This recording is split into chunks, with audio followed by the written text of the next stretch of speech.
Bonsoir et merci de votre fidélité à notre rendez-vous d'information. Voici à présent les titres du journal.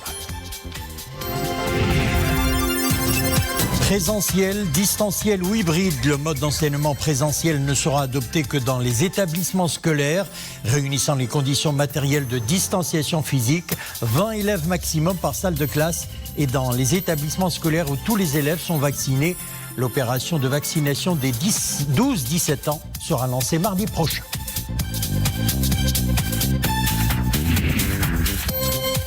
Le 8 septembre, les électeurs sont appelés aux urnes. La campagne électorale se déroule dans un climat particulier imposé par les mesures de restriction liées à la crise sanitaire et aux exigences visant à contenir la propagation du virus.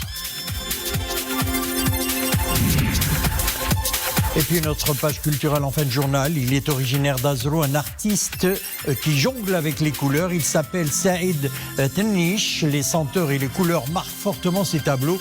Ses œuvres appellent à des voyages dans des époques lointaines à découvrir en fin de journal. Sahara marocain, le russe Alexander Ivanko, nommé par le secrétaire général des Nations Unies, Antonio Guterres, représentant spécial pour le Sahara et chef de la MINURSO. Chef de cabinet depuis 2009, Alexander Ivanko apporte à ce nouveau poste de représentant spécial du secrétaire général de l'ONU pour le Sahara et chef de la MINURSO. Plus de 30 ans d'expérience dans les affaires internationales, le maintien de la paix et le journalisme. Ivanko a commencé sa carrière justement dans le journalisme, travaillant comme correspondant en Afghanistan et aux États-Unis pour un journal russe. Il a également été conseiller principal auprès de l'Organisation pour la sécurité et la coopération en Europe entre 1998 et 2005.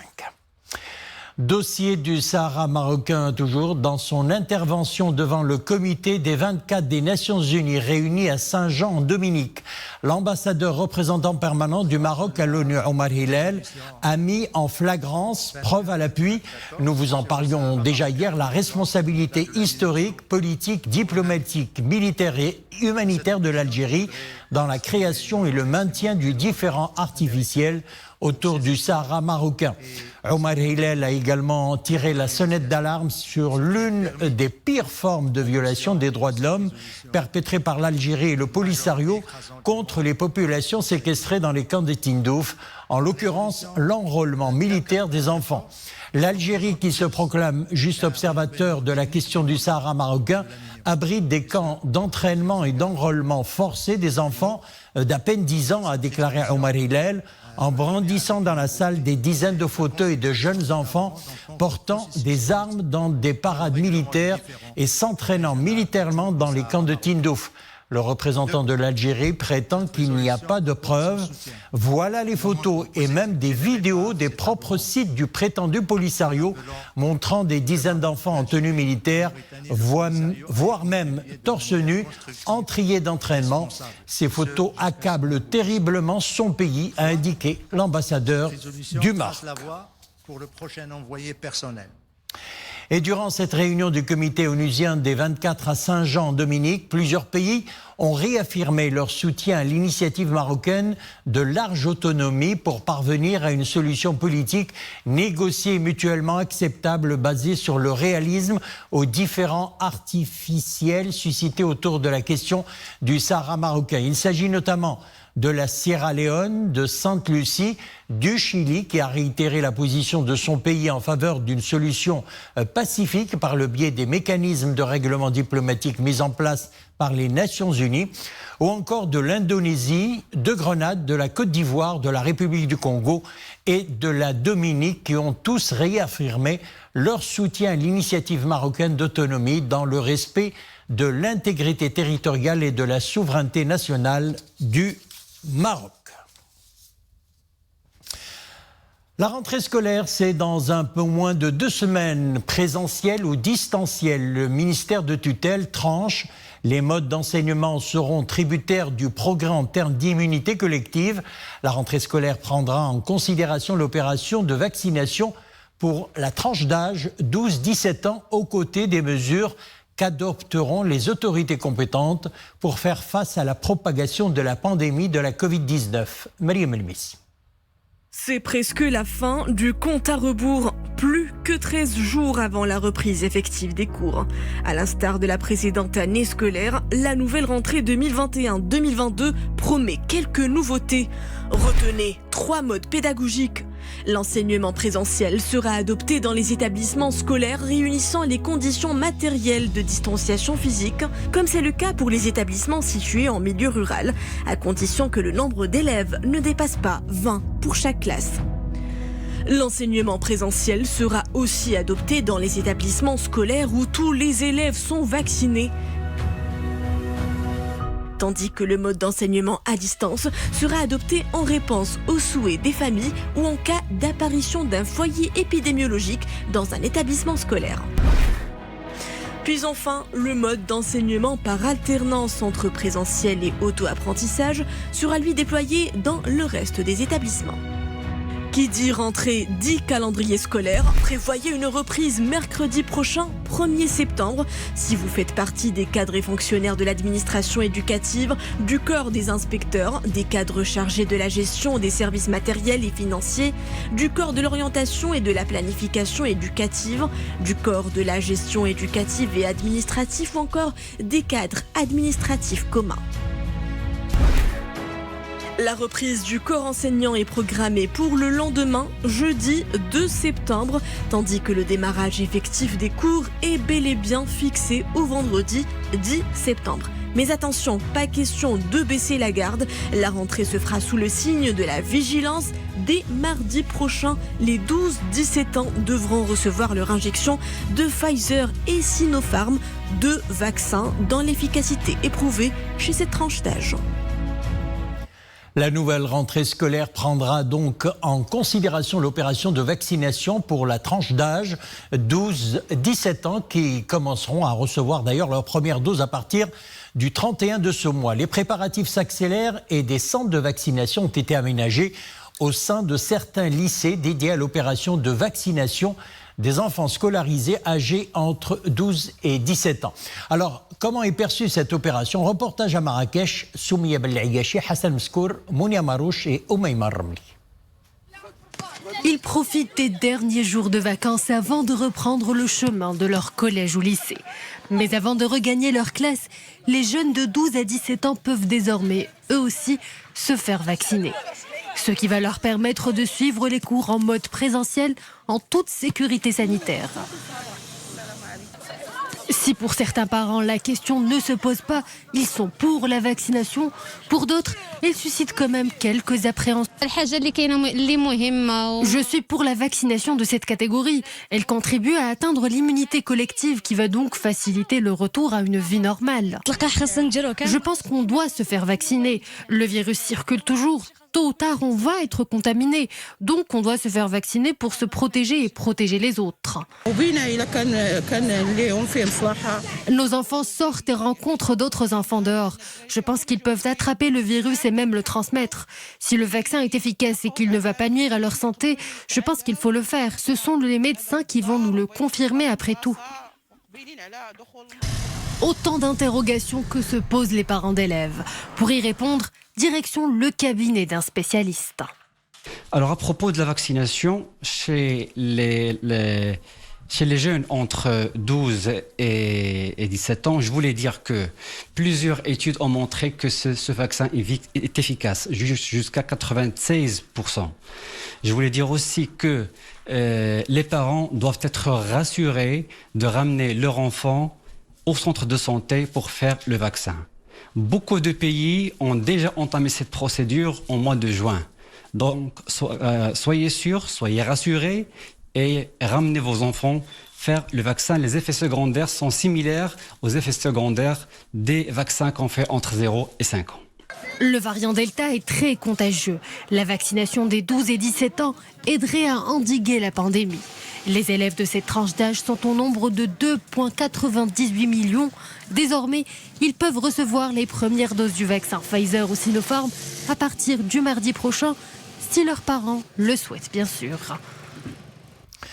Covid-19, les indicateurs épidémiologiques des dernières 24 heures, 6 863 nouveaux cas d'infection, 92 nouveaux décès. Les cas actifs sont en baisse avec 63 552 cas, tandis que les cas sévères ou critiques ont atteint 2516, 62 patients sont intubés. Le nombre des primo-vaccinés dépasse les 18 200 000. Les personnes complètement vaccinées se chiffrent à plus de 14 300 000 bénéficiaires. La Terre a de nouveau tremblé au large de Driouch d'une magnitude de 5,5 degrés sur l'échelle de Richter.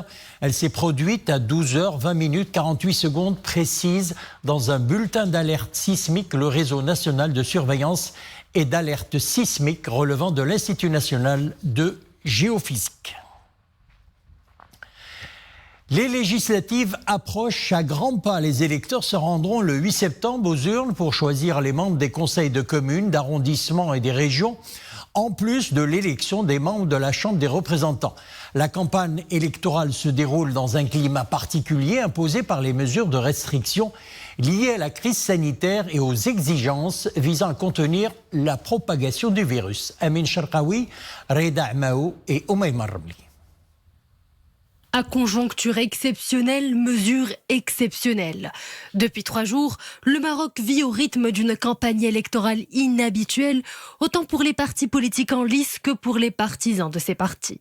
Covid oblige, il n'y a ni traditionnelle réunion, ni poignée de main sur les voies publiques. Et même les manifestations oratoires se déroulent conformément à la jauge fixée par les autorités publiques. Pour convaincre les électeurs, tout le monde se met au virtuel. En temps de Covid, les campagnes électorales ont été repensées. Les partis politiques ont investi massivement les réseaux sociaux. Ils essayent de fédérer un maximum de gens. Mais pour arriver à convaincre les électeurs derrière un écran, le chemin est encore long.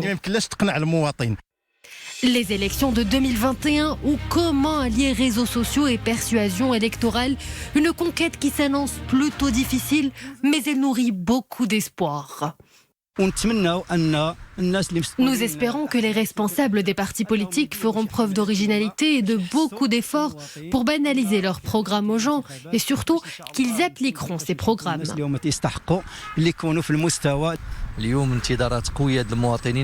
Les citoyens attendent beaucoup de cette échéance nationale. Tous espèrent que les prochains élus seront à la hauteur de nos attentes. Nous invitons les jeunes à participer à la réussite des prochaines échéances électorales, car il y va de l'intérêt général de tous. Un contexte épidémique exceptionnel. Les partis politiques sont donc appelés à ajuster leurs techniques de communication tout en respectant les mesures préconisées par les autorités sanitaires. La campagne électorale prendra fin mardi 7 septembre à minuit.